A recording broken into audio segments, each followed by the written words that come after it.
Just recently, top American medical experts concluded there is no link between mercury in childhood vaccines and an alarming increase in autism and related disorders. But that is not the end of the story. Cheryl Atkinson has the results of an ongoing CBS News investigation of this vaccine controversy in tonight's Inside Story.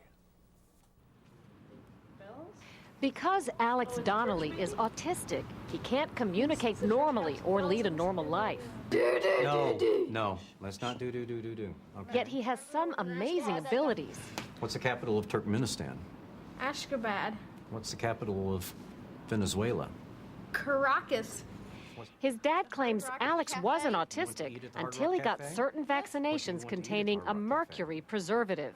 As kids got more and more vaccines over the years, more mercury came with them in amounts way over safety limits. The CDC has long claimed it's not the cause of autism or related disorders. And while it's been phased out of almost all childhood vaccines in recent years, mercury is still in flu shots recommended for babies this fall. But now a landmark study by Dr. Mady Hornig, funded by the anti-mercury group Safe Minds, as well as the government, is adding to the mercury worries. This strain of mice has genetic issues like some children.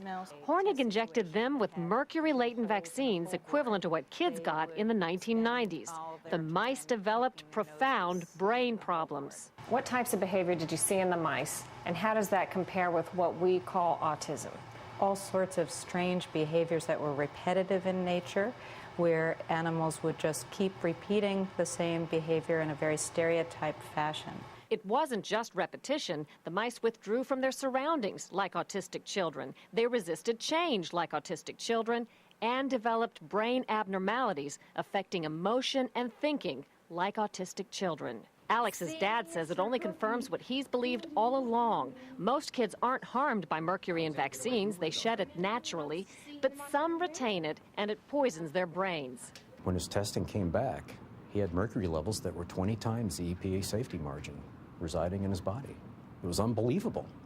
Other scientists and the CDC dispute such a link. But if it's true, hundreds of thousands of American kids could be living with the fallout, and the results could be devastating to vaccine makers and federal health officials who have steadfastly defended the use of mercury, a potent neurotoxin, in childhood vaccines. Cheryl Atkinson, CBS News, Washington.